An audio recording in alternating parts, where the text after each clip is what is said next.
नमस्कार दोस्तों, स्वागत है आप सभी का हमारे YouTube channel Rajesh Shukla blog में। दोस्तों, कथा का आज 7वां दिन है। कहा जाता है कि आप 6 दिन अगर कथा नहीं सुने हैं, अगर लास्ट दिन आप कथा सुन लिए तो समझ लो आपको पूरे 7 दिन का फल प्राप्त होता है। तो दोस्तों चलिए, इसमें कथा प्रारंभ हो गई है। गुरुजी आ चुके हैं और चलिए हम उन्हीं के पास सीधा आपको लेके चलते हैं। जो हमारे चैनल पर नए हो वो हमारे चैनल को सब्सक्राइब जरूर कर देना, ताकि आपको नोटिफिकेशन मिलता रहे और जैसे ही वीडियो डालें वो आप पास पहुंच जाए। तो चलिए दोस्तों, कथा प्रारंभ हो गई है। हम श्री गुरु जी के मुख से सुनवाते हैं। उनकी पूजा क्यों नहीं की गई? हमारे ऐसे राजा की पूजा क्यों नहीं की गई? पितामह की पूजा क्यों नहीं की गई? दुर्योधन की क्यों नहीं? ये भाग करके पैदा हुआ कहाँ? जेल खाने में भाग करके गया, गाय चराया नंद की। उसके बाद आया और मेरे मित्र जरासंध ने इसको ललकारा, डर के मारे समुद्र के बीच में घुस गया। अब आप लोग इसकी पूजा कर रहे हो, कौन सा गुण इसके अंदर? सब लोग कह रहे हैं शिषपाल नारायण है, भगवान है, इसी बात मत कहो। कहा ऐसे है को मैंने बहुत देखा है। अब भगवान क्या कर रहे हैं? नीचे गिनतियां मिल रहे हैं, 1 2 3 4 5 6 99 बात हो गई। भगवान ने सभा को कह दिया तुम लोग बोलो मत। भगवान ने कहा शिषपाल सावधान हो जाओ, मेरे वचन पूरे होने वाले हैं। जो मैंने वचन दिया है 100 गलतियां माफ करूंगा। अरे कहा तेरा ऐसा हीर बहुत मुझको मिला हुआ है ललकारने वाला, तू क्या कर लेगा हमारा? 101 वाक्य निकले। भगवान ने सुदर्शन चक्र को आदेश दे दिया, माताओं भाइयों बहनों सभा के बीच में शिषपाल का गर्दन काट करके फेंक। हाहाकार मच गया, लेकिन सारे लोगों को शांत होना पड़ा, क्योंकि नारायण स्वयं इस कार्य को कर चुके हैं और उनके सानिध्य में धर्मराज युधिष्ठिर अर्जुन भीम नकुल सहदेव बड़े बड़े सब योद्धा। कोई हिलेगा जुलेगा नहीं। दुर्योधन आदि बात बढ़ाना चाहते थे, लेकिन कहा भैया घर की बात है, सावधान होकर बैठ जाओ। मैं कृष्ण के सिवा और किसी को कुछ जानता मानता नहीं हूं। एको देव, एक ही देवता है। एक आप लोग भी जान लेना, भगवान विष्णु से बड़ा पूजा चाहे जिसकी करो, लेकिन इष्ट के रूप में हमेशा भगवान विष्णु को ही, ब्राह्मण को तो विशेष करके, क्योंकि और देवता आपको उतनी ही चीज दे सकते हैं जो उनके अधिकार में हो, लेकिन नारायण धर्म अर्थ काम मोक्ष चारों चीज देते हैं। इसलिए इष्ट के रूप में नारायण को ही भजना चाहिए, नारायण की सेवा करनी चाहिए, मंत्र वैष्णव देना चाहिए। जहां तक हमारा हो, अपने अपने मन की जिसकी भी हो, तो इस प्रकार से वहां पर उसका वध किया। वही शिषपाल भगवान को बैरी मानता था, तो मैंने आगे की कथा कर दिया। शिषपाल ने बुलाया रुक्मी को और उसको बहकाया। कहा कहां विवाह करोगे बहन? कहा वो तो कहती कृष्ण के साथ। बहुत बात कहा कि किसी राजा के यहां करो। कहा कौन ऐसा राजा मिलेगा? अपनी तरफ हिला दिया सर, मेरे ऐसे राजा का विवाह। रुक्मी तैयार हो गया, विवाह होने की बात पक्की हो गई। पंडित जी को बुलाया, पंडित जी से समय निकलवाया। कहा जल्दी से जल्दी समय निकालो। पंडित जी को भी जल्दी आई थी, वो कहा परसों को भरा, बड़ी अच्छी लगी, भरनी भद्रा सब था, मुहूर्त नहीं था, लेकिन आरत के बस रहे निश्चय। कहा जाओ अपने नगर की तैयारी, परसों मैं बारात लेके आ रहा हूं, विवाह हो गया। रुक्मिणी को पता चला कि मेरा भाई मेरा विवाह शिषपाल के साथ करना चाहता है। कितना दुख हुआ रुक्मिणी को। विचार करिए, अब आप लोग स्वप्न में डूबिएगा। रुक्मिणी के होश हवास खत्म हो गए कि विवाह करना चाहती हूं कृष्ण के साथ, और हमारा भाई शिषपाल आतंकवादी के साथ विवाह करेगा। पुनः प्रतिज्ञा दोहराया कि अगर विवाह होगा तो कृष्ण के साथ होगा, अन्यथा यहां से डोली नहीं सजेगी, बल्कि मेरी अर्थी उठ सकती है। अंतिम निर्णय इधर से आकर के रुक्मी नगर में अपने भाई बंधुओं को बुला करके कह दिया कि परसों बारात आ रही है। अब रुक्मिणी क्या करे? बहुत धर्म संकट में पड़े। कि भगवान कृष्ण को मैं कैसे संदेश दूं। हो सकता है टेलीफोन न रहा हो, नहीं तो आजकल तो ब्याह की बात हुई नहीं कि जहां देखो वही फोन लिए। अरे बात है, देखने वाले हो जाते हैं लेकिन बात करने वाले नहीं। देखने वाले को शर्म है, किसी की बिटिया 1.5 बीता का फोन लेकर के दिन भर में 10 घंटे बात करे कहीं, तो माता पिता पर क्या बीतती है। लेकिन जमाना है कि माता पिता की जबान गिर नहीं सकती। इतना दुर्गुण बढ़ता चला जा रहा है। विचार करो बंधुओं, परिणाम सामने देख रहे हो। अभी क्या इससे भयंकर परिणाम आएंगे, फिर उसको रोक नहीं पाओगे, बर्दाश्त नहीं कर पाओगे। कितने पिता ने इसी के लिए अपने प्राण छोड़े। निवेदन है हमको पूरी समाज से, उन बेटियों से भी निवेदन है कि अपने को संभालो, माता पिता के दिखाए हुए इशारे पर अपना काम करो। आज तक जितने विवाह हुए हैं लगभग वो माता पिता ने जहां पर हाथ पकड़ाया वो ईश्वर का विधान था, वही हुआ। इसलिए वैदिक परंपरा का निर्वाह करो। रुक्मिणी बेचारी बेचैन हो, गांव के पंडित जी पुरोहित राजा के धोती कुर्ता पहने नगर में निकले हुए थे। सोच रहे थे कि विवाह तो तय हो गया है, हो सकता है पंडित कर हमें करना पड़े और राजा के यहाँ विवाह कराएंगे तो धन भी बहुत मिलेगा। बगल से ला गए, रुक्मिणी की निगाह पड़ी पंडित जी को, तुरंत बुलाया अपने चेरी को, दासी को, जाओ पंडित जी को बुला के आओ। पंडित जी को ऊपर बुलाया, आसन दिया, अर्घ आचमनी से पूजन किया, हाथ जोड़ के खड़ी हो गई। कहा महाराज, जिसका दुनिया में कोई कल्याण नहीं कर सकता है उसका कल्याण ब्राह्मण के द्वारा होता है। ध्यान देना इस बात का। मैं इसलिए नहीं कह रहा हूं कि ब्राह्मण हो तो ब्राह्मण की बात कर रहा हूं। भगवान ने ब्राह्मण का गुणानुवाद गाया है और कह दिया लीन मनुष्य अवतार। इसलिए अपने ब्राह्मण की रक्षा अगर ब्राह्मण करे तो दुनिया में से कोई पराजित नहीं। हुक्का और चिलम अगर हाथ में ले लिया तो फिर वही जाने, उसका काम जाने। ब्राह्मण को बुलाया, निवेदन किया, महाराज एक काम मेरा है, कर सकते हो? कहा क्या? कहा द्वारिकाधीश को मेरा एक पत्र दे सकते हो, संदेश दे सकते हो?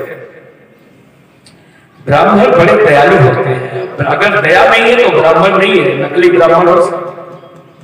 जरा से कोई चरण छुआ, अरे भैया भगवान सब बनाए रखते हैं, वो सारे ब्राह्मण जो है कहने लगे, अरे बेटी हमारे लायक सेवा। कहा एक पत्र ले जाकर के द्वारिकाधीश को दे, मैं अपना विवाह द्वारिकाधीश के साथ करना चाहता हूं और हमारा भाई हमारा विवाह शिशुपाल के साथ तय कर दिया है। परसों बारात आएगी, महाराज ये संदेश अगर आप पहुंचा देते, ये संदेश सरिस जगमाही देखे कर विचार मन माई। पंडित जी प्रसन्न हो गए, कहा हमें 2 काज हो जाएगा, संदेश भी पहुंचेगा तेरा और भगवान का दर्शन भी मिल जाएगा। बहुत दिन से सोचे थे कि द्वारिकापुरी चलना है, संदेश पत्र लिखती है। ध्यान देना, आजकल तो हम यहां से क्या बताएं, इंटर पास हो कोई लड़का लड़की और कहा दो एक पत्र लिख दो, तो पत्र में बिना पूछे लिख नहीं सकते। अजब पढ़ाई हो गई। और पहले 4-5 में पत्र लिखाए जाते थे ना, छुट्टी अवकाश मांगने के पत्र, पिता को कैसे पत्र लिखा जाता है, पति को कैसे पत्र, सबकी बातें अलग होती। प्राणनाथ, ध्यान प्राणनाथ पहले। और जब पत्र लिखना शुरू किया तो उसने लिखा कि मनसा वाचा कर्मणा से मैं आपको अपना संकल्प कर चुकी हूं, न्यौछावर हो चुकी हूं। मेरा भाई मेरा विवाह शिशुपाल के साथ करना चाह रहा है।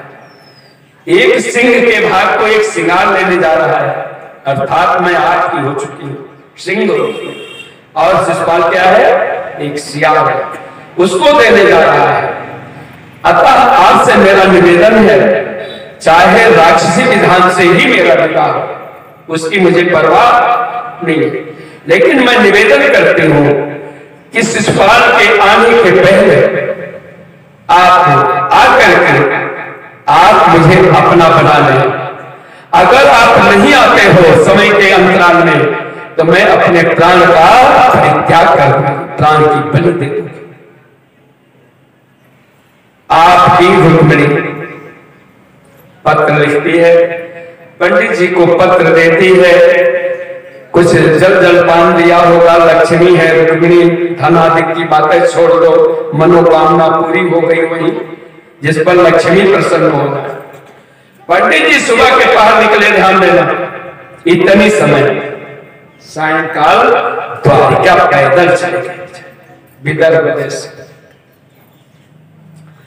भगवान कृष्ण सिंहासन पर तो बैठते नहीं, राजमहलों में अपना दाएं बाएं बाहर घूम रहे। ब्राह्मण देवता पार होकर के गए और भगवान कृष्ण से ही इनकी भेंट हो। पूछ रहे हैं कि हमें कृष्ण के पास जाना है, आप हमें बता सकते हैं? थके बहुत हैं। भगवान कृष्ण समझ गए ब्राह्मण थके हुए। कहा कोई विशेष काम है? कहा हाँ। कहां से आ रहे? विदर्भ देश। भगवान ने हाथ जोड़ करके प्रणाम किया, चरण स्पर्श किया, कहा महाराज आप पहुंच चुके हो कृष्ण के पास, मैं ही कृष्ण हूं। भगवान कृष्ण अपने अंतःपुर में ले जाते हैं, वहां बैठाते हैं ब्राह्मण को, जैसे सुदामा की सेवा की। यही ब्राह्मण है जो सुदामा बने हुए, ध्यान देना। भगवान उनका पाद प्रक्षालन करते हैं। आपद घनध्वांत सहस्र भानुमः समीहिता थाय खिल कामुधे नमः अपार संसार समुद्र से तवाह पुनाः पुनाम ब्राह्मण पाद प्रेरणवा। ब्राह्मण के चरण में कितनी शक्ति है? सहस्रों सूर्य के समान तेज ब्राह्मण के चरण के रज में होता है।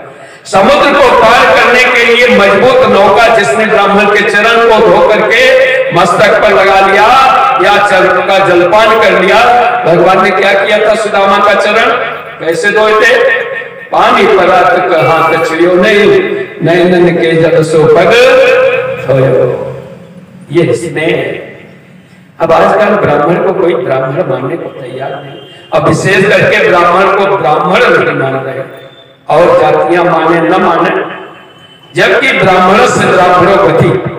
लेकिन एक देहाती कहा होता है पंडित जी, कैसे कहा है?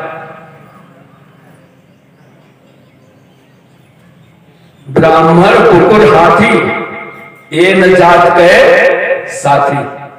इन तीनों में ड्यूटी बची रहती। इधर के कुत्ते अगर उधर कहा गया तो रहने नहीं देंगे। हाथी एक हाथी को देख करके नशा हो जाती है, और ब्राह्मण देख ले कि इसका बड़ा सम्मान हो रहा है तो कोई ऐसा उपाय लगा देगा कि आपका अपमान करा करके वहां से हटा देगा। बहुत सी कथाएं हैं गौतम आदि की, फिर भी यहां पर ध्यान लगा हुआ है। देखिए बड़ी सुंदर स्थिति में भगवान सेवा किए, जल जल पान कर रहे, थकावट दूर हुई। पूछते हैं कि आपके आगमन का विशेष कारण? पत्र निकाल करके दे दिया। भगवान पत्र पढ़ते हैं, समर्पण का भाव। पत्र में क्या लिखा था? समर्पण का भाव।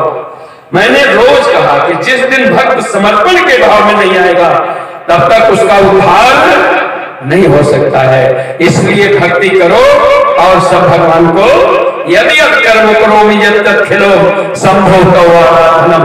रावण ने समर्पण किया है, कायेन वाचा मनसेन्द्रियैर्वा बुद्ध्यात्मना वा अनुदस्सोहावात् करोमि यदि यत् कर्मं परस्मै नारायणेयो समर्पयेत्। भगवान को समर्पित कर दो। इसलिए दो बार आप लोग भी बोलेंगे, भगवान की शरणागत में बैठ करके कथा सुन रहे हो, कितना आनंद का विषय है। नहीं तो अहंकार पैदा हो जाता, बुद्धि कहीं बदल जाती। हरि शरणम हरि शरणम हरि शरणम हरि शरणम हरि शरणम हरि शरणम हरि शरणम हरि शरणम हरि शरणम हरि शरणम शरणम हरि शरणम हरि शरणम हरि शरणम हरि शरणम। शब्द के साथ अपने को समर्पित कर दो, समर्पण का भाव सिर्फ भगवान के चरणों में प्राप्त। रात भर ब्राह्मण को ठहराया, सेवा किया, पूजा किया, जो कुछ भोजन कराया। अंत में बात आई कि सुबह, अब पंडित जी सोच रहे सुबह इतनी दूर फिर पैदल जाना पड़ा तो बहुत कठिन था। ब्राह्मण को बुलाओ, अगर उसकी सामर्थ्य ना हो तो उसको घर तक पहुंचाने का जरूर प्रयत्न करो, नहीं तो रास्ते में गाड़ी घोड़ा में परेशानी जो होगी उससे पूर्ण छीण हो जाता है। तो सोच रहे थे ब्राह्मण देवता कि पैदल लाने के लिए कह देंगे तो बड़ी हालत खराब होगी, लेकिन भगवान दारुक नाम के अपने साथी को बुलाया जो रथ रखने वाला था। कहा दारुक, हमारा रथ तैयार करो, आज ससुराल जाना है। भगवान की भी बात है, कहां जाना है? ससुराल जाना है। इसलिए वायुवेग के समान चलने वाले घोड़े और उस पर सोने का कलश रखना, सारी तैयारी हो गई। दारुक ने कहा महाराज रथ तैयार हो गया। इधर ब्राह्मण नहा धो करके संध्या बंदन करके सोच रहे क्या होगा, अगला समय कैसे बर विदाई होगी। भगवान ने कहा ब्राह्मण चलिए रथ पर विराजमान होइए। इतना सुनते ही तो ब्राह्मण को प्रसन्नता प्राप्त हो। अग्रे अग्रे विप्राणाम, रथ पर बैठा, भगवान बैठे। सुदामा को क्या दिया था भगवान ने? देखने में कुछ नहीं दिया ना, रास्ते में सुदामा कह भी रहे थे अच्छे हुआ कुछ नहीं दिया, ये मित्र है हमारा, पत्नी ने कह दिया इसलिए आगे, नहीं तो यहां तक हम आते हुए। चलो आगे, दर्शन हो गया पुरानी मित्रता। ये क्या देगा हमको, इसके पास क्या है? बहुत कुछ है, लेकिन भगवान जो दिए धन्य है। 2 मुट्ठी चावल चबाया था, 2 लोग दे दिया था, हो तीसरी भी चबाने के चक्कर में थे, रुक्मिणी ने हाथ पकड़ लिया। इतना बड़ा दाता एक परमात्मा है, उसी से सब मांगते हैं, ध्यान रखना। उस स्थिति में बलदाऊ को बुलाया, कहा भैया ये पत्र आया हुआ है विदर्भ देश से, मैं तो चल रहा हूं, तुम कर देना, अगर कोई बारात आना चाहे तो साथ लेकर के छोटी सी टुकड़ी आ जाना। बलदाऊ तैयार हो गए। बलदाऊ ने राज्यसभा में जब कहा कि कृष्ण की विवाह की बात है, थोड़ा सा ऐसा पत्र आया है, तो पुराने लोगों ने क्या कहा, अरे टीका चढ़ा नहीं, परीक्षा हुआ नहीं, तिलक चढ़ी नहीं, ऐसा कैसे दिया होगा, हम लोग नहीं जाएंगे। बलदाऊ ने कहा वहां बुद्धों की जरूरत नहीं है, वहां सीधे बारात ही नहीं होगी, वहां युद्ध भी करना पड़ेगा। बलदाऊ के पीछे से जाते हैं, भगवान का रथ बंधुओं विदर्भ देश में पहुंच गया। इतने समय इसलिए कह देता हूं कि ताकि आप लोगों को ध्यान हो जाए। बारात इसी समय आती है ना, संध्या 4 बजे पहले आते। अब आओ, आपका समय देखो इतना होगा, 10 बजे रात को बारात, अंधियारे मावा अंधियारे में जाओ। कहो ये सब मर्याद बिगड़ के पहले बन सके, लेकिन सूद लोग जो थे वो रात में इनके, जब हम लोगों को सोने के समय होती, शाम को कांधे पर दूल्हा बैठा करके जाते थे रात में। अब वही सूद का जितना अंश था सब ब्राह्मण किया, नाम जात कर्म सारे आचरण। उनके बच्चों का नाम सुनोगे अच्छा अच्छा, अब ब्राह्मण क्षत्रिय के बच्चों का नाम गुड्डू सुड्डू से चिंटू पिंटू से क्या रख लेते हैं, इसका कोई नाम नहीं। जब किसी पंडित जी ने पूछा, बोले महाराज भुलाने का नाम है, प्रेम का नाम। मान लीजिए अगर लड़कपन में किसी के नाम गुड़िया रख दिया और गुड़िया हो गई हो, तो वहां भी उसको गुड़िया कहोगे ना, अच्छा लगेगा गुड़िया को गुड़िया बनाना। तो नामकरण संस्कार बहुत ऊंची चीज है, 16 संस्कार हैं। अगर संस्कारों को भूल गए हो तो इधर भीतर हो जाओगे। कुम्हार घड़ा बनाता है लेकिन उसको संस्कार करता है, अंदर हाथ सराय के बाहर मारक जो सुंदर कलश बना देता है। हम लोगों को इतना भी ज्ञान नहीं है। बर्थडे मनाते हैं, केवल एक संस्कार चला है। हमारे समझ नहीं आता है, इंग्लिश में बर्थडे को क्या कहते हैं, छोड़िए, कोई मतलब नहीं। तो कहते हैं दिया जलाओ, 20-25 दिया, फिर से कांटी जलाते, घी का दिया नहीं जलाते। क्या जलाते हो आप लोग? मोमबत्ती। तो जरूर जलाओ। ध्यान दीजिए, मोमबत्ती जलाते हो, हमको इस पर कथा नहीं कहेंगे।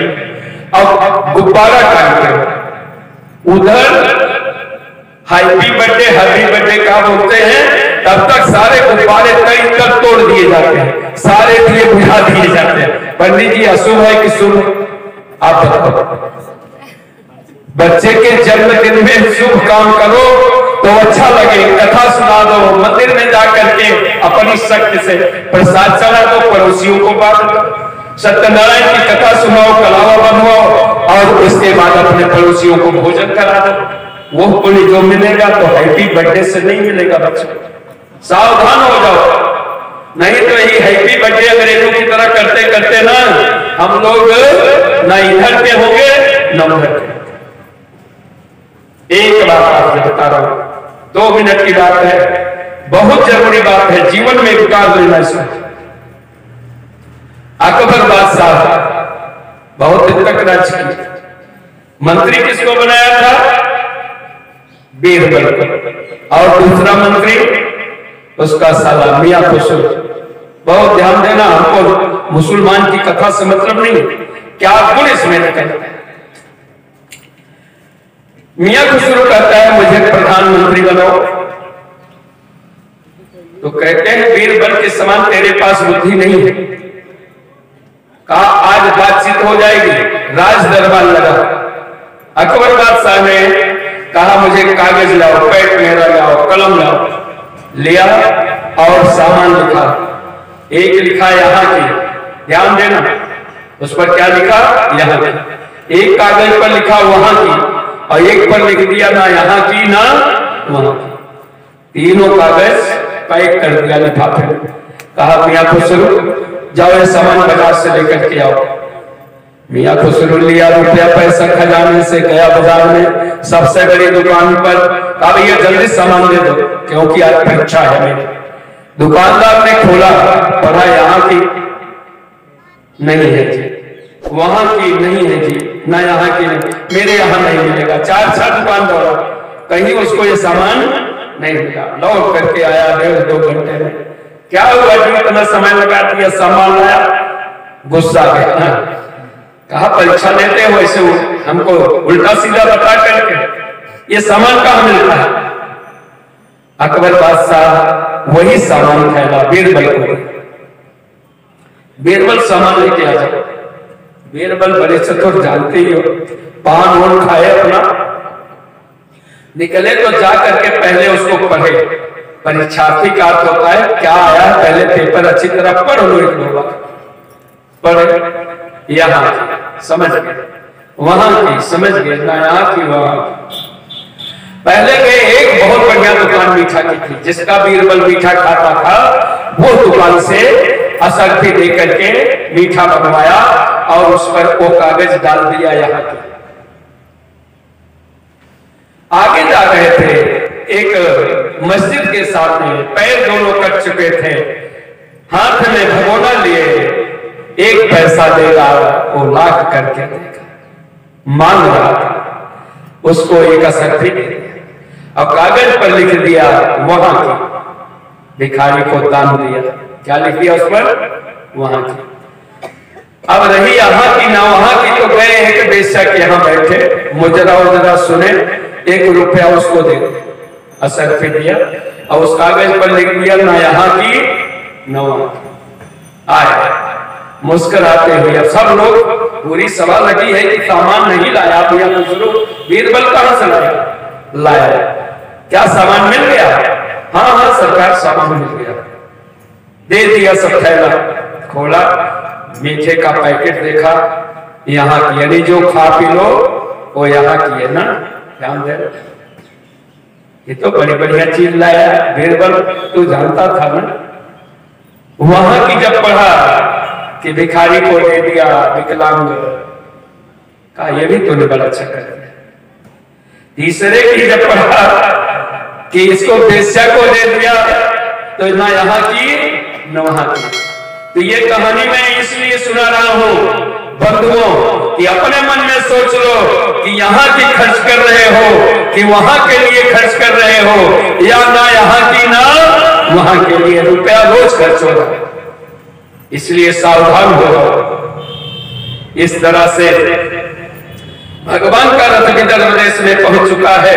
भगवान ने ब्राह्मण को उतारा और कहा जाओ रुक्मिणी से कह रहे कि कृष्ण आ चुके हैं।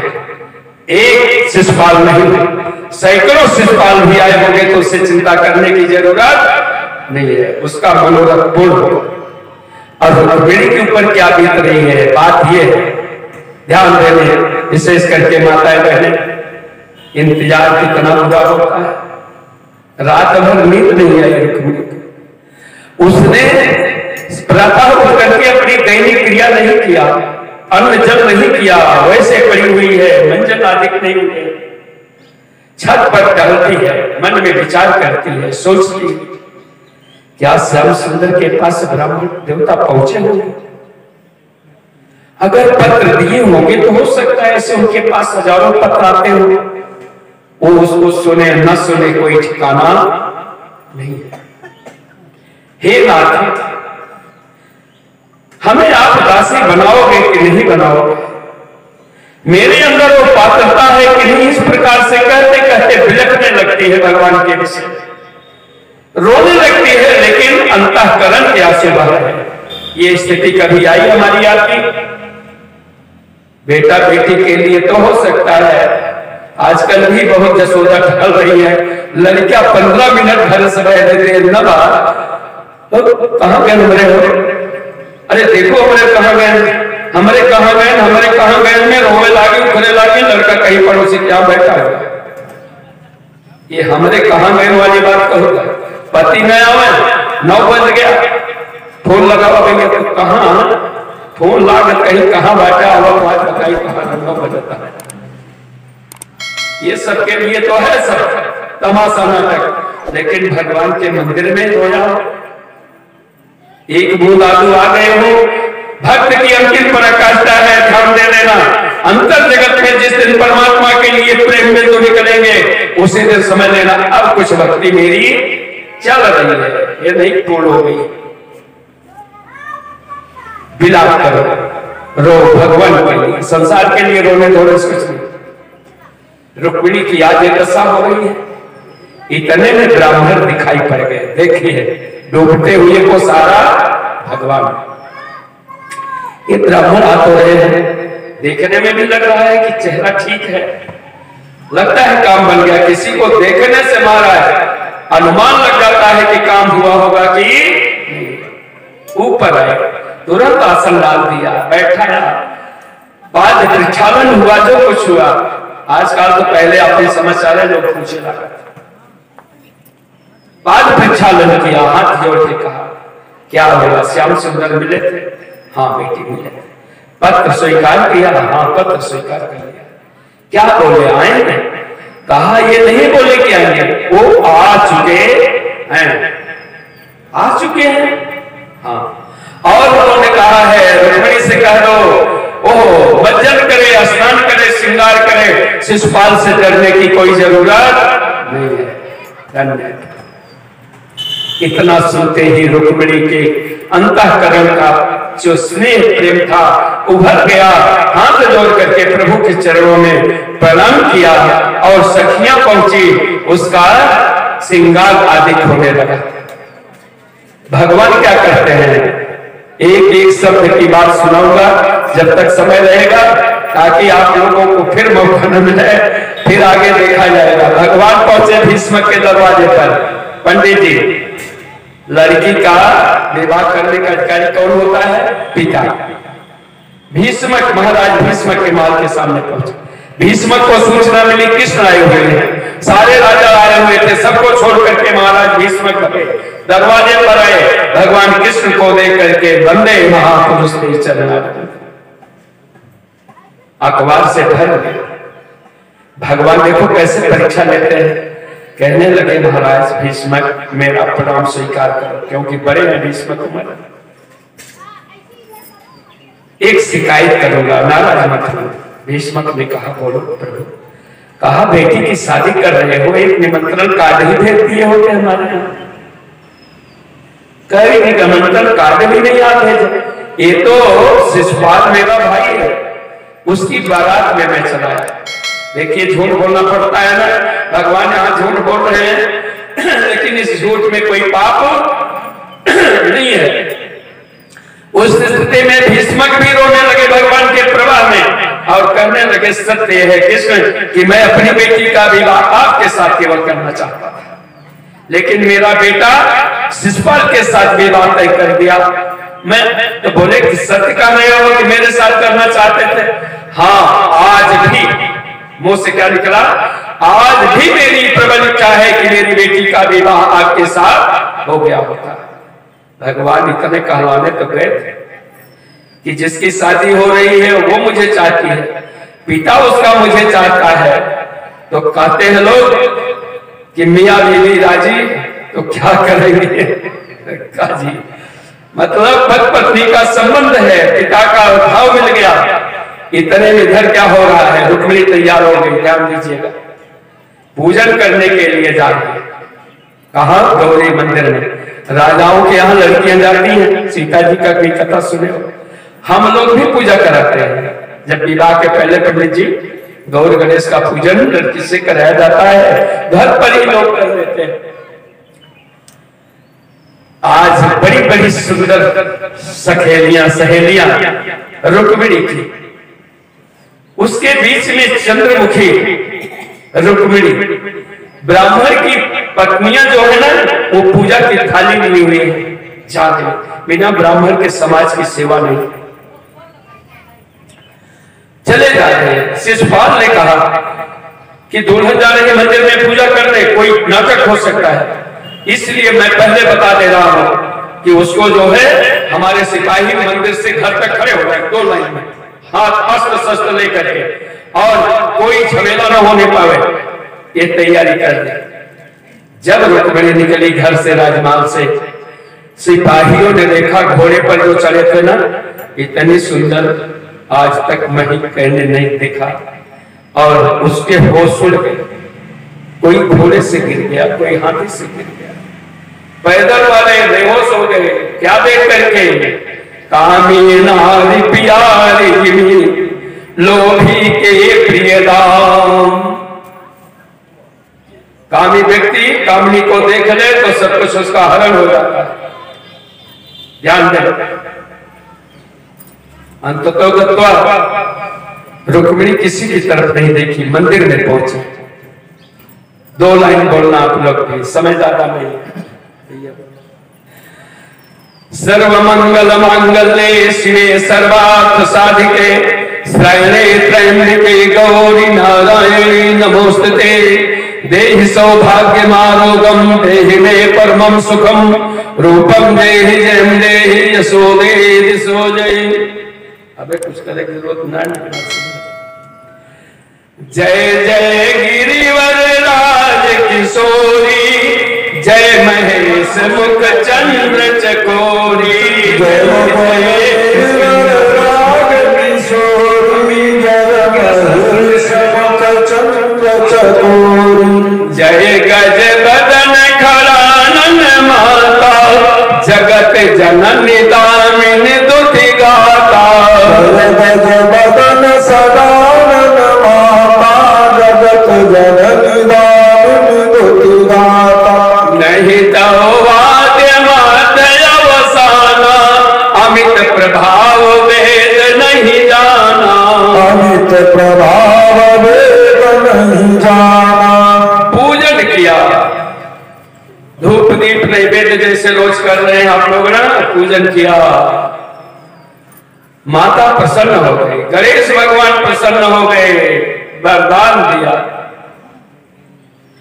मन जाहिरा चौमिल ही सोबर सहज सुंदर सांवरो करुणा निधान सुजान शील स्नेह जानत रावरो यही भांति गौरी असीस सुनिसिय सहित ही हर्षित जली तुलसी भवानी पूज पुनि पुनि मुदित मन मंदिर चली जान गौरी अनुकूल सिय ही हरस न जाय कही श्री मंजुल मंगल मोल आमयंग फरकन लगे सियापति रामचंद्र की जय।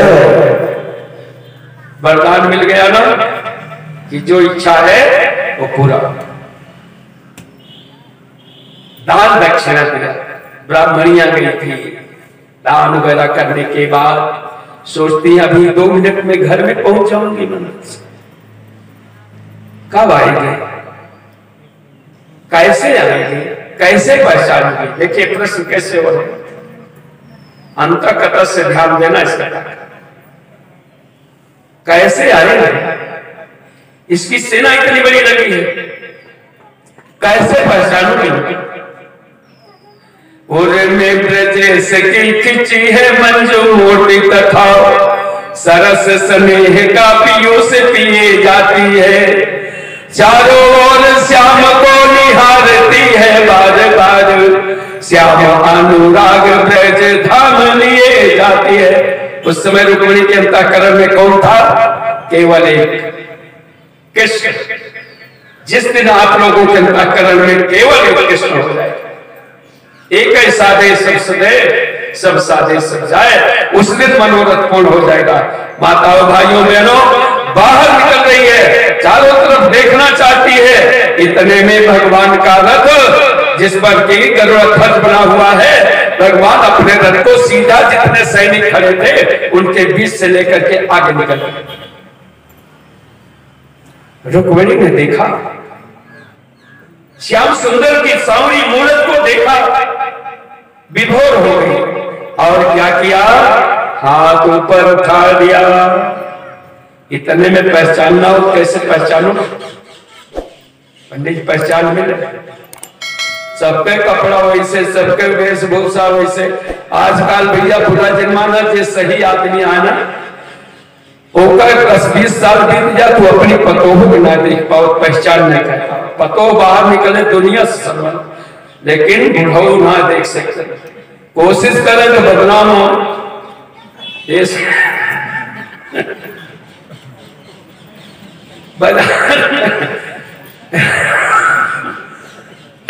बाजार में अगर मिल गए पतो और बुढ़ऊ तुम्हें पता तो बुढ़ऊ बगल से चली जाए, बुढ़ऊ पता न चले कि हमने पतो रानू मार्केट करे आए, ठीक है।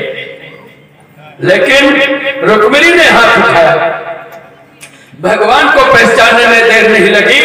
भगवान ने रुक्मिणी के हाथ को पकड़ करके और अपने रथ पर पीछे बैठा दिया। बहुत सावधानी से देखना, जब भगवान ने रुक्मिणी को हाथ में बैठाया तो रुक्मिणी हाथ जोड़ करके प्रणाम किया। पहला धर्म क्या है? प्रणाम करना चाहिए ना। प्रणाम किया और कहती है, नाथ बहुत बड़ी सेना लेकर के शिशुपाल आया है, बड़ी आनंद की कथा है, घबराना मत, थोड़ा देर भी हो जाएगी कोई बात नहीं, अभी हम देख रहे हैं, हम समय का ज्ञान रखते हैं, ठीक समय से छुट्टी भी मिल जाएगी। प्राणनाथ बहुत बड़ी बारात लेके आया है, बड़े बड़े योद्धा इसके आए हैं, हमको लेकर के आप भगो जल्दी से द्वारका पर। पहला आदेश नारी का हुआ ना, अपने स्वार्थ में कि मुझे लेकर के भगो। भगवान पीछे देख के मुस्कुराए, कहा रुक्मिणी आज तो भगने को कह रही हो, कभी हमारा तुम्हारा बीच में संवाद बातचीत होगी तो कहोगे कि हमको लेकर के कायरों की तरह भगे थे, इसलिए अभी से आदेश मत मुझे दो। कलयुग आएगा, कलयुग में जो पत्नियां कहेंगी वही पति करेंगी। आदेश खूब चल रहा है इस समय, अपने अपने सिर पर छाती पर हाथ रख के देखो कि हम कितना आदेश का पालन करते हैं या हमारे आदेश का पालन श्रीमती करती है। हम किसी को कहेंगे नहीं, लेकिन अनुमान बता रहे हैं, आदेश इधर से ही होता है। फिर उधर जैसे ही बैठाया रथ पर, जो रक्षक थे ना, उनको होश आ गया। अरे ले गया, पकड़ो पकड़ो, दौड़ो, हल्ला मच। एक जगह पंडित जी रात में कथा कह रहे थे, यही कथा, माइक लगा हुआ था और पंडित जी तो कथा कर रहे थे, ले गया, पकड़ो पकड़ो, दौड़ो दौड़ो। 4-6 गांव के लोग दौड़ पड़े लाठी उठी लेकर के। पहुंच गए जहां कथा हो रही थी। कहा क्या बात हो गई भाई, क्या बात हो गई? कथा के श्रोता बैठे हाथ जोड़े, भैया पंडित जी कथा कह रहे हैं कि रुक्मिणी के लेकर के कृष्ण भागे जा रहे हैं और कोई समस्या नहीं है, कहे चलो आए हैं कथा सुनने। तो इस तरह से भगो की बात हुई। और शिषपाल जोड़ा जामा वाले दूल्हे को देखे हो? देखे आप लोग ना, आजकल कौन से दूल्हे निकलते हैं? पैंट शर्ट वाले। वो गमछा लंबा वाला कहा था, नेका नौ ठाकुर पकड़ा था, तू आई जनौना पकड़ाएगा। अब फ्री स्टाइल में पंडित तस्बिया कराया कि जो दूल्हा नाचत हो। स्टेज पर दूल्हे साहब नाच रहे हैं, इधर सारी बारात नाच रही है, बूढ़ो सुढ़ो जितना रहन सब मस्त है। पैग में के वहां के लोग ना पैग के, क्या बारात है ऐसे। और आज भगवान की बारात। शिषपाल जोड़ा जामा पहने बैठा हुआ था, तलवार हाथ में थी। जैसे सुना ले गया, समझ गया कि मामला फंस गया, दौड़ा तलवार लेकर के। और जैसे दौड़ा, जोड़ा जामा में पैर फंस गया, लंबा होकर गिरा धड़ाम में, सिर का मुकुट उधर गिरा, तलवार हाथ से छूट गई। दूल्हे की यह दशा होती है जो बिना इच्छा के कहीं शादी करने जाओगे। फिर संभाला, कुछ लोग हंस रहे थे दूल्हे राजा की दुर्दशा देख। भगवान उस समय युद्ध करना शुरू किया, तो जैसे जरासंध की मैंने बात बताई थी ना, भगवान के कितने अस्त्र आ गए, कितने हाथ हो गए, खर खर खर धनुष के धनुष्मान छूटते हैं, तलवारें छूटती हैं, रुंड मुंड झुंड सब करके गिर रहे हैं। तब तक पीछे से बलदाऊ जी पहुंच गए। भैया दुल्हन को बैठा करके युद्ध कर रहे हो, बगल हो जाओ, अभी देखो मैं मजा सिखाता हूँ। बलदाऊ कैसे युद्ध करते थे महाराज? उनका अस्त्र क्या है? हल और मूसल। हल देखे हो आप लोग ना, यही जो किसान लोग जोतते थे, ऐसे उससे बटोर देते थे। और मूसल से एक तरफ से शुरू कर दिया तो फिर कोई बचने वाला। हल मूसल की लड़ाई किया और जितने योद्धा आए थे वो मारे गए। युद्ध क्षेत्र में किसी का सर फटा, किसी की भुजाएं टूटी। जरासंध ने कहा शिषपाल मित्र इस समय अनुकूल नहीं है। हो देखा कोयल बोलती है, मस्त हो गई। कितना सुंदर समय है महाराज। और वहां भगवान की पावन कथा, हम भी बहुत कथा वाचे, लेकिन ऐसी शांति की कथा बहुत कम हो पाती। जबकि रोड का किनारा है, जनरेटर भी उधर चलता है, लेकिन भगवान की कृपा है कहीं से कोई डिस्टर्ब नहीं हुआ। आज 7वां दिन है। हमें बहुत खुशी है कि आप लोगों ने जिस प्रकार से समय का योगदान दिया, कथा सुना, उस प्रकार से मेरी पूर्ण दक्षिणा होगी। ऐसे ही कहीं भी जाना, किसी भी व्यास की कथा बैठ करके सुनना, और वहां से जरूर कुछ न कुछ आपको मिलेगा प्रसाद। तो फिल्में करेगा। यही जो ज्यादा बजाना शुरू कर देते हैं ढोल नगीना नौटंकी की तरह, ये थोड़ा उचित कम लगता है। आवाज सुनाई नहीं पड़ती है क्या होता है। और हम कोई विरोधी नहीं, साहित्य संगीत कला नहीं, साक्षात पशु मुख्य विषय साहित्य होना चाहिए। यही है साहित्य, जो अपने स्तर से बैठ कर देखे। शिषपाल अब अपने घर जा रहा है, ध्यान देना, विवाह नहीं हो पाया। कितनी लज्जा की बात हुई। तो जौन गाड़ी आ रही दुल्हन वाली महाराज, सबसे कीमती वह रात में, अब गुस्सा में उसी में जाके बैठ गया। क्रोध में किसी को कुछ दिखाई नहीं पड़ता है।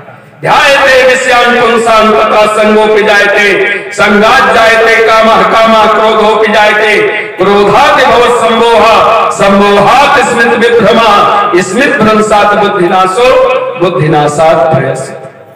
क्रोध में बैठ गया, कहा उठो, कान अपना लेकर के जा रहे। नारद बाबा सोचे थोड़ा और तमाशा लगा दे, शिशुपाल के घर पहुंचे, कहा दुल्हन आ रही, थोड़ा जोर जोर गाना बजाना शुरू कर। उधर ढोल बजा बजा करके जिसके भाई की शादी होती उसकी बहन से पूछो कैसे गाती। अगर उधर किसी को न देखे ना तो लगता है कि आज बादल फट जाए। एड़िया उठाए उठाए गिरावती और कीर्तन में बैठे का है तो बोल ना सकते, तब यहां लोग चला गए। भागवत में लिखा है गाओ बिलज्जो, लाज को छोड़ करके। जैसे माताएं गाली कैसे देती हैं और चीज में न देंगे, दूल्हा खिचड़ी खाए बैठा है तो जरूर देंगे। एक एक गाली बनाए हैं के ऊपर सुन ले तो पुराने किरवा बहरहाल। तो ऐसे ही शास्त्र में लिखा है कि भगवान का संकीर्तन भी करना चाहिए हमारे कहने में। वहां गाना बजाना चल रहा है, शिशुपाल पहुंच गया और दुल्हन कौन उतारेगा? कहन बुआ जी आया हैं, बड़की बुआ। बड़की बुआ को भाई अधिकार है, उसमें सारी फाड़ी सब मिलना है तो बड़की बुआ। अब बड़की बुआ पहले जब हाथ डाली ना तो गुस्सा में हाथ पकड़ के चली, क्योंकि उसका काम तो बना नहीं था। क्या मजाक बना रखे हो, तलवार लेके बाहर निकला। अरे सब सन नमन गाजा बाजा। इधर भगवान दुल्हन को लेकर के द्वारकापुरी पहुंचे, रास्ते में उसका भाई रुक्मी आया युद्ध किया, लेकिन भगवान ने उसको पकड़कर मारना चाहा। वहां भी उसकी बहन रुक्मिणी ने भगवान का पैर पकड़ लिया। एक तो मैं भगी हुई हूं, दूसरे भाई मारा जाएगा, ठीक नहीं, नाथ इसे छोड़। रुक्मी घर नहीं आया भीष्म पर, कुंडनपुर नाम का नगर बना करके वही रहने। बहुत सी कथा है। भगवान पहुंचे, मुहूर्त देख करके सभा द्वारकापुरी में किया और बुलाया रुक्मिणी को। रुक्मिणी तुम्हारे भाई तुम्हारा विवाह शिशुपाल के साथ करना चाहते थे, वो मेरा भाई है, अगर तुम्हारी इच्छा हो तो आज यहां से मैं बारात तुम्हारी साथ दूंगा शिशुपाल के। देखा भगवान अपना बचा रहे हैं ना, तो उससे बुद्धिमानी से काम कर रहे हैं। रुक्मिणी खड़ी हुई हाथ जोड़ करके और कहने लगे कि सभा के वासियों, बार बार मेरा आप लोगों के चरणों में अभिनंदन वंदन स्वीकार हो। मनसा वाचा कर्मणा से मैं अपने को भगवान कृष्ण की दासी बनने के लिए संकल्प कर चुकी हूं। अब भगवान अगर अपने योग्य मुझे न समझे, ठुकरा दे, तो बात तो कुछ और है, नहीं तो मैं भगवान की थी, भगवान की हूं और भगवान की रहूंगी। गाना गाते हो ना कैसे, हमको नहीं आता, तेरे ही थे तेरे ही रहेंगे, ये बात है। भगवान को हमेशा के लिए अर्पित किया। सारे द्वारकावासियों ने कहा कोई दोष नहीं है, कृष्ण विवाह करो रुक्मिणी के साथ। वैदिक विवाह हो गए। अब आगे की कथा देखिए, कितने विवाह होने हैं, ध्यान देते हो। एक विवाह हुआ महाराज इतनी मेहनत से, दूसरा विवाह जामवती के साथ हुआ भगवान का। ध्यान देना, जामवती कौन है? जामवंत का नाम जानते हो? रामावतार में जो जामवंत मंत्री यति बूढ़ा सो की मोह समरा रूढ़ा, जब सब विदा होने लगे रामादल से, तो जामवंत ने पूछा कब मिलोगे? कहा द्वापर में मिलूंगा। कहा कैसे पहचानूंगा? कहा जिससे युद्ध करते करते अपना पराजय मान लेना, समझ लेना मैं ही हूं। जामवंत जंगल में रहते हैं, गुफा में। इधर सत्राजित नाम का एक राजा है, सूर्य भगवान से उसने बहुत तपस्या किया। सूर्य भगवान उसको एक मणि दे दी, उसका नाम था स्यमंतक मणि। सूर्य नारायण की मणि जो थी चमकती थी, 8 बार स्वर्ण मुद्रा रोज देती थी। उसके मन में आया कि चलो भगवान को दिखावें, यानी कृष्ण को, कि हमारे पास भी कुछ धन है। द्वारकापुरी गया, लोगों ने कहा भगवान नारायण राय का, कहा नहीं सत्राजित गया, वहां सम्मान हुआ।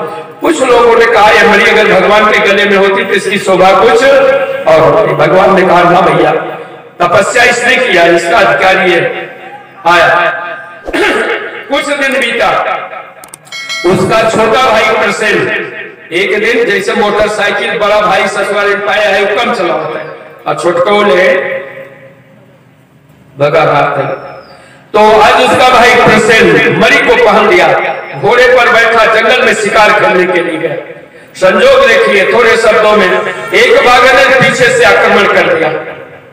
जब आक्रमण कर दिया तो प्रसेन नीचे गिर गया, बाघ ने उसे मार डाला, उसका रक्त तो पी लिया जो बाघ खाने वाली चीज है। मरी देखी बड़ी चमकीली, उसको लेकर के बाघ आगे बढ़ा और आगे जब जा रहा था तो वहीं पर जामवंत की गुफा थी।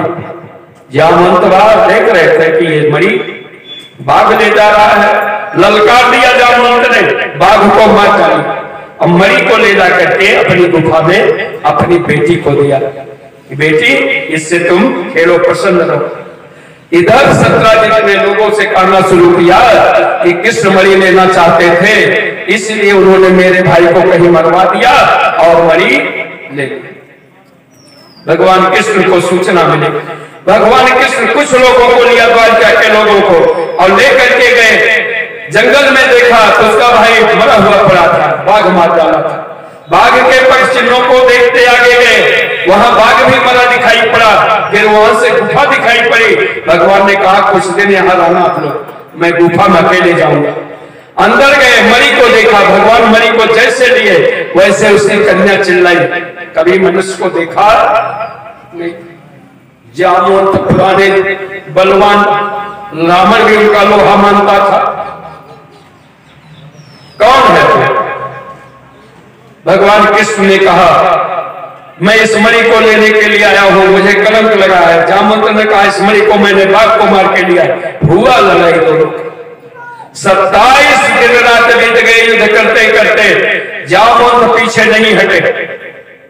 ध्यान देना, 27 रात दिन युद्ध चलता।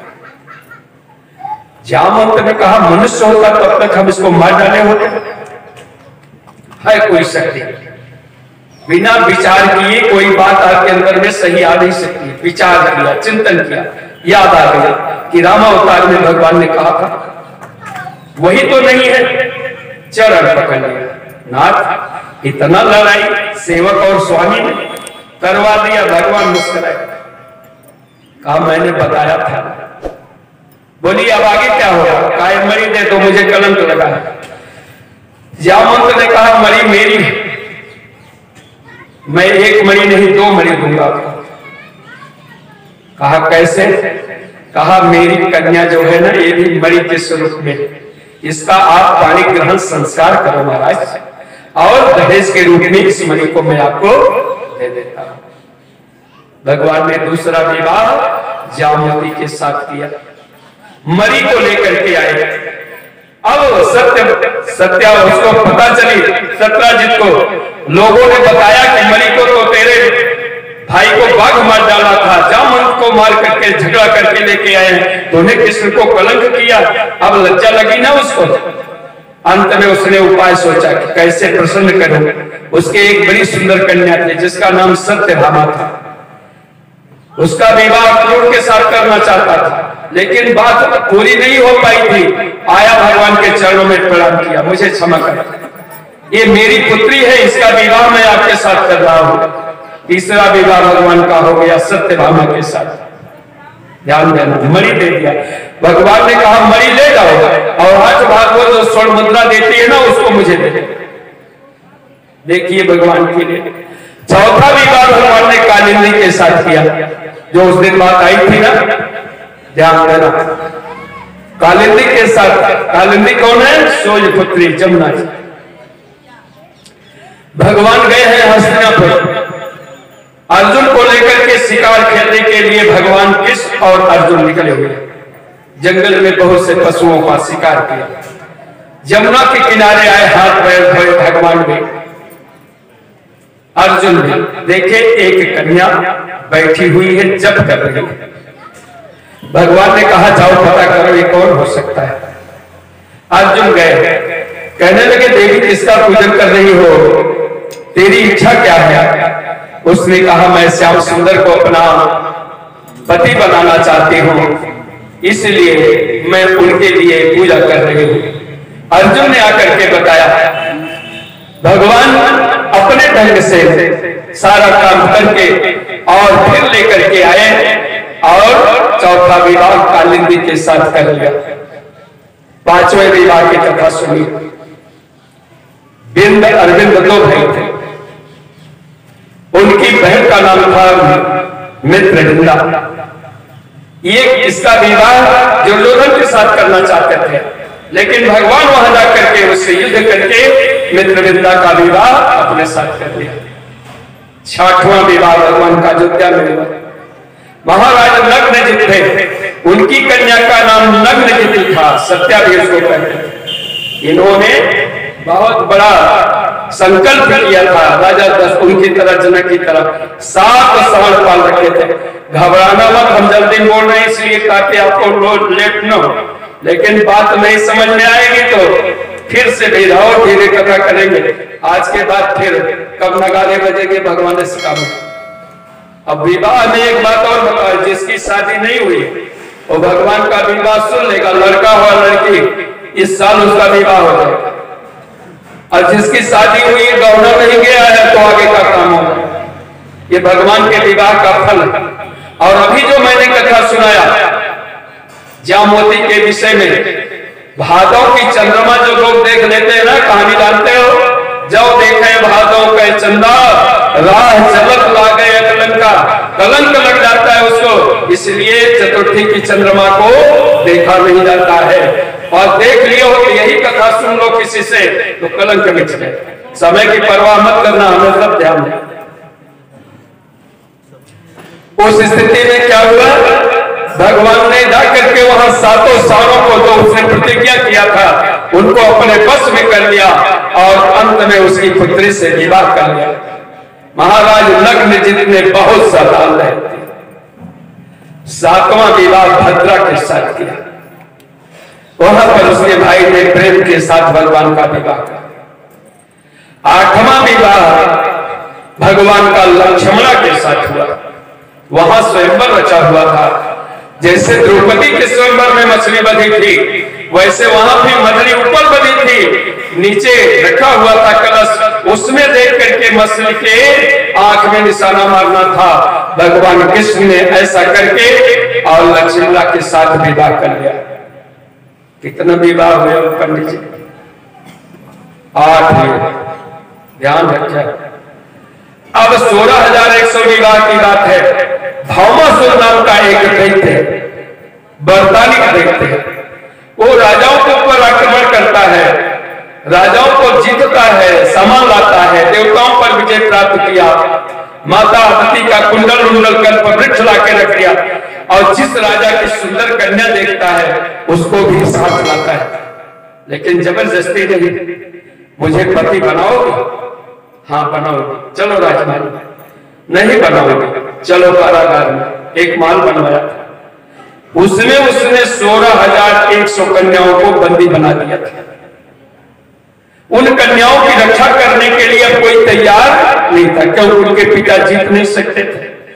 अंत में नारद जी के द्वारा उन कन्याओं ने प्रार्थना पत्र भगवान कृष्ण को भेजा, महाराज आप ही मेरी रक्षा कर सकते हो। भौमासुर मुझे अपने कैद में कर लिया। भगवान वहां से सत्यभामा को लेकर के आते हैं और उसके ऊपर आक्रमण कर दिया। इतनी मजबूत दीवारें बनाया था, जल की दीवार, पत्थर की दीवार, विद्युत की दीवार, अग्नि की दीवार, चारों तरफ से खाइयां उसकी बनी थी। मूल नाम का दैत्य उसकी रक्षा में रहता था। भगवान पहुंच करके और जिस समय उस जल की खाई में प्रवेश किया, सुदर्शन चक्र से अग्नि की ज्वाला उत्पन्न हुई। मरु नाम का दैत्य 5 सिर वाला बाहर निकला, युद्ध किया, भगवान ने उसको मार दिया। दीवारों को तोड़ करके खंडार कर दिया और सब दीवारें टूट गई। अंत में सेना भेजा, सेना को भगवान ने नष्ट कर दिया। भौमासुर को वरदान था कि जब तक नारी शक्ति नहीं रहेगी तब तक उसे कोई मार नहीं सकता। इसीलिए भगवान सत्यभामा को साथ लेकर के गए।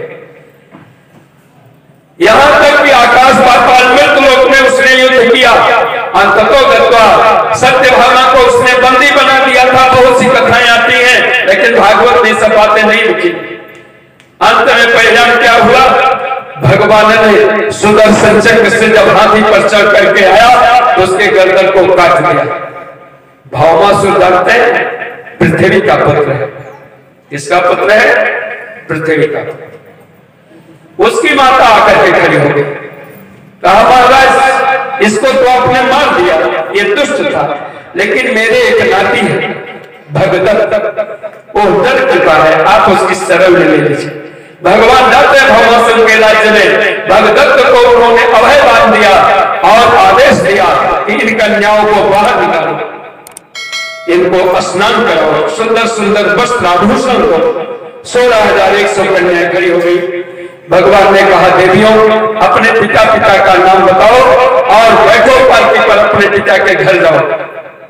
सारी जितनी थी वो सब नारियां हाथ जोड़ के खड़ी हो गई, कहने लगी हे नाथ अब हम पिता के घर जाने के योग्य नहीं है, क्योंकि पिता के घर से एक बार पैर अगर बाहर निकल जाए, कन्या का अपहरण हो जाए या स्वयं पड़ जाए तो उसको घूम करके पिता के यहाँ जाने का अधिकार नहीं।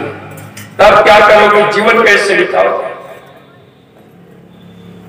हाथ जोड़ लिया कि नाथ आप अपनी शरण में ले लीजिए, अन्यथा हमको कोई शरण में नहीं रख सकता है। भगवान ने शरणागत वत्सल है, हाथ उठा दिया। 16,100 पालकियां सज करके द्वारकापुरी पहुंची। मंडप बनाए गए 16,100, पंडित बैठाए गए और एक ही रात में विवाह प्रारंभ हो गए। दुल्हन 16,100, मंडप 16,100, पंडित 16,000 और दूल्हा एक। वही परमात्मा को हम बहुत श्यामा का रूप बनाया और परिणाम क्या हुआ? हर एक मंडप में भगवान कृष्ण किसी न किसी रूप में पूजन करा रहे। नारद जी आए, आज परिचर्या देखूंगा। पहले मंडप में गए जहां विवाह शुरू हो रहा था, तो वहां वर की आरती हो गई थी। महाराज पहला काम यही ना, चंद्रमा मनसोदात चक्षो सूर्यो वदायत सोतात्मायस्य प्राणस्य मुखादग्नि दजायत। दूसरे मंडप पे देखा तो पैर धोया जा रहा है। विराजो दो होश विराजो दो मसीमय पाध्याय विराजो दो। तीसरे में भावन लोग रहे हैं। इस तरह से नारद जी ने कहा एक विवाह मुझे नहीं करने दिया और 16,000 विवाह 101 साथ कर रहे हैं। जहां देख रहे हैं भगवान वही है, कार्यक्रम पंडित के द्वारा चल रहा है।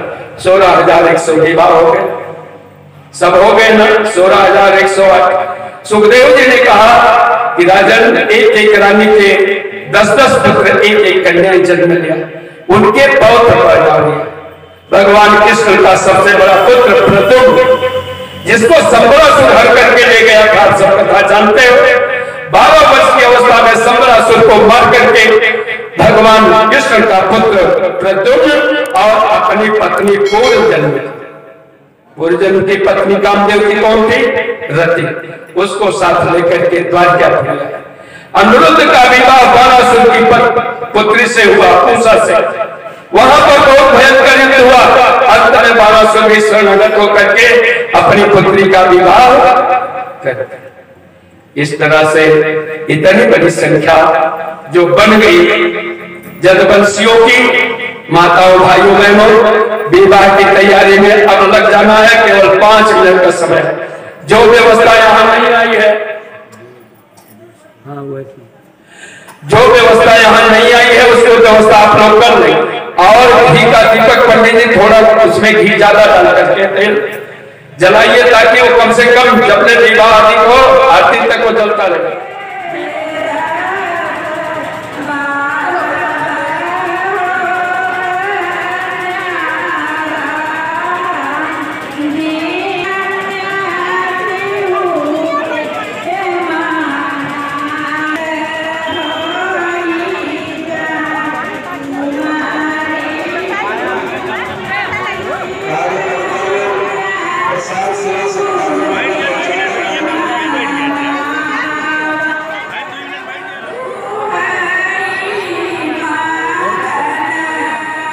दोस्तों वीडियो को यहीं पर विराम देता हूँ। दोस्तों आप सभी को हमारा वीडियो कैसा लगा आप हमें कमेंट करें, वीडियो को लाइक करें, शेयर करें और जो हमारे चैनल पर नए हों वो हमारे चैनल को सब्सक्राइब जरूर कर देना ताकि आपको नोटिफिकेशन मिलता रहे और जैसे ही हम वीडियो डालें वो आपके पास सबसे पहले पहुंचे। तो आप लोग सब्सक्राइब जरूर कर लें। चलिए मिलते हैं अगले वीडियो में।